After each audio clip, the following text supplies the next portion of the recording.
Existem pessoas que precisam romper com namoros que são terríveis, desastrosos. Aquela pessoa só faz mal a você, você sabe disso, mas você tem um vínculo com ela, você tem necessidade afetiva, você não consegue romper aquele namoro. Então, você, de repente, você se encoraja, você fica com tudo claro diante de você: essa pessoa não me faz bem, eu não posso me casar com essa pessoa, porque se no tempo do namoro já está assim, imagina na época do meu casamento, depois no meu tempo de casado, vai virar um inferno pior ainda do que já é. Aí você se encoraja, motivado por pessoas que estão ao seu lado, a romper. Aí é terrível no dia que você rompe. O sofrimento é cruel dentro de você. Parece que você nunca mais vai se recuperar, que você só pensa naquela pessoa. Por quê? Porque apesar dela te fazer tão mal, você tem um vínculo doentio com ela, de dependência afetiva. Você sabe que ela te faz mal, mas você não sabe viver sem ela. Aí você começa a dar passos. A primeira semana é horrível.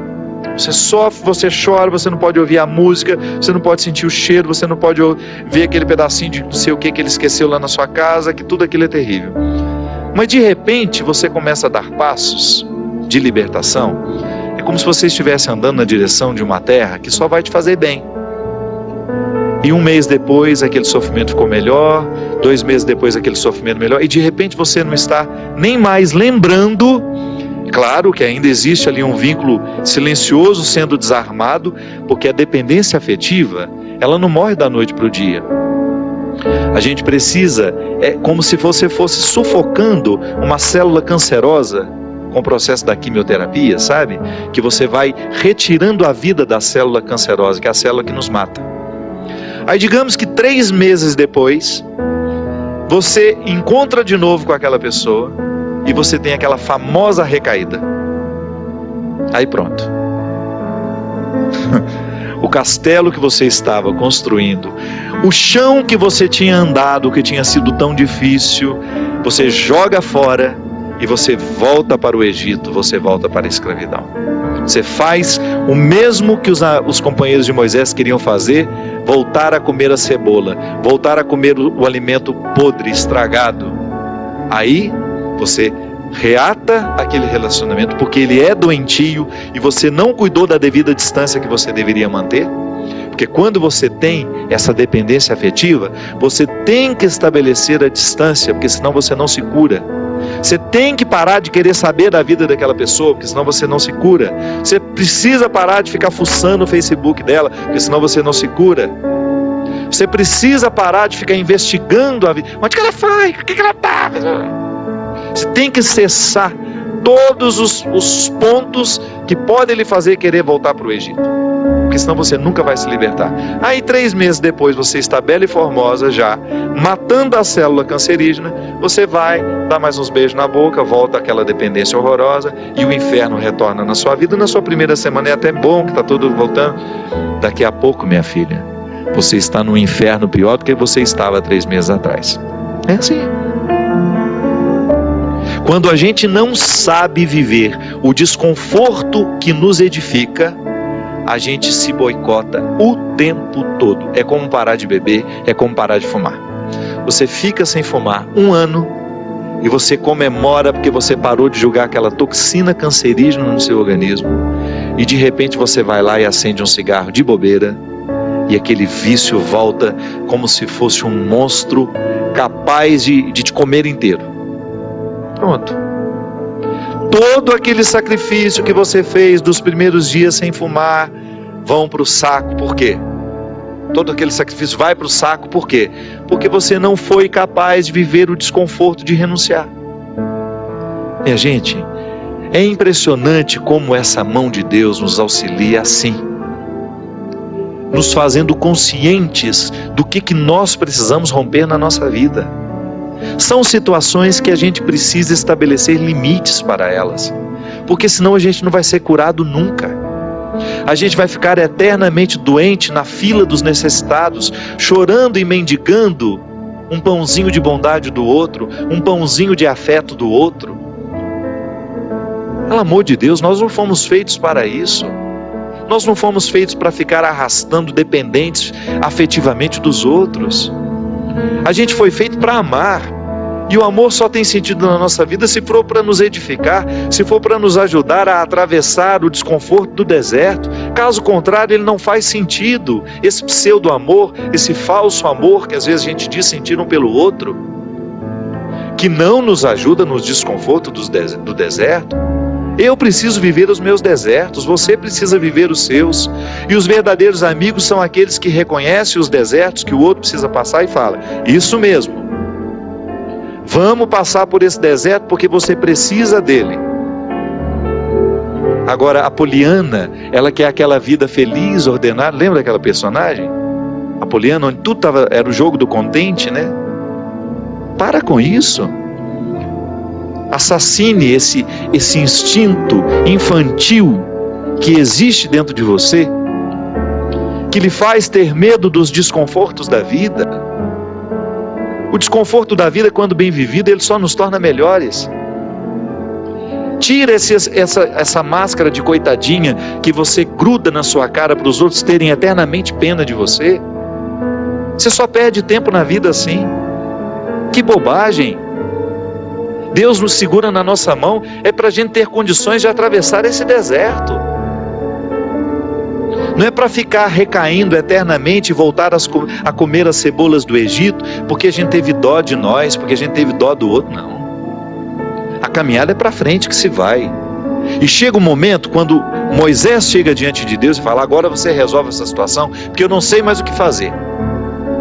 Já construíram um bezerro de ouro no meio do caminho, já arrumaram confusão, já estão adorando até outras situações, então nem lembrando que o Senhor existe. Eles só não voltam porque está longe demais, mas retornam de outra maneira, não retornam na geografia, sabe? Eles não voltam geograficamente porque estava longe já do Egito. Eles morreriam no meio do caminho. Mas não voltavam geograficamente, mas voltavam afetivamente. Porque às vezes a gente já ultrapassou o território da nossa escravidão físico. Eu já saí da cadeia, mas a cadeia não saiu de mim. É assim que funciona. Eu já dei os passos na direção da minha liberdade, mas eu não fiz a conquista da minha liberdade. Eu não decretei a conquista da minha liberdade.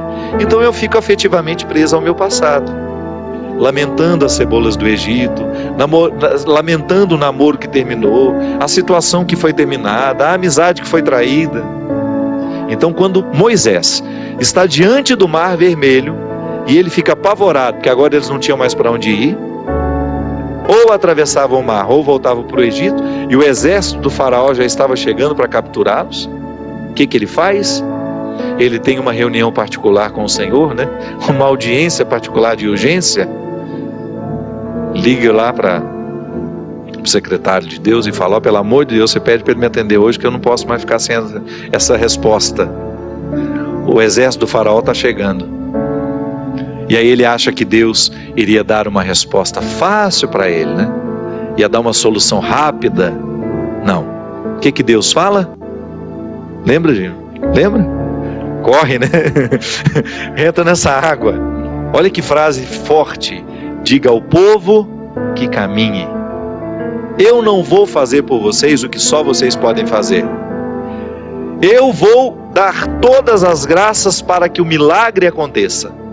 Eu vou fortalecer a coragem de vocês, mas se não colocar o pé na água, se não desafiar este mar, ele não se abre.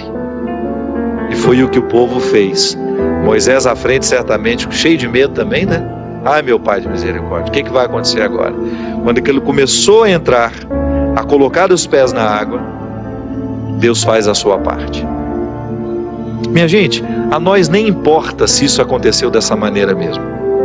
A nós interessa é o fato de que Deus faz diariamente isso na nossa vida. Sempre que eu me encorajo a vencer os mares que me desafiam, eu estou exercendo o cuidado de Deus na minha vida.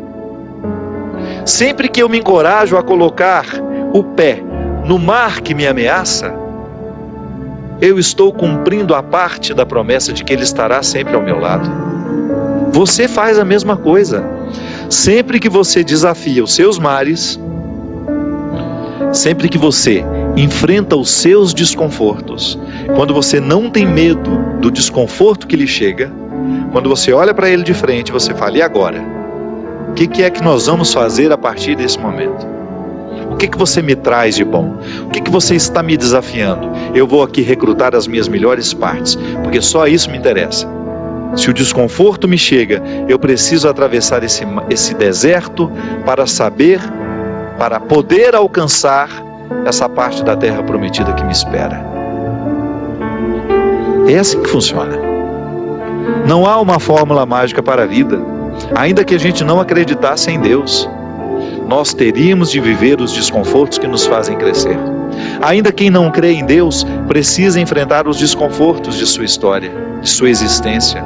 Agora é claro que quando a gente acredita em Deus, quando nós acreditamos de que existe alguém superior a nós, nos capacitando para a gente fazer a travessia, um conforto a mais nos é oferecido. Por isso, baseados na experiência deste conforto que eu já fiz, que você já fez, em muitos momentos, quando essa mão de Deus cuidou de nós, e que a gente dá continuidade ao processo de caminhada, de enfrentamento. É enfrentamento, a palavra é essa.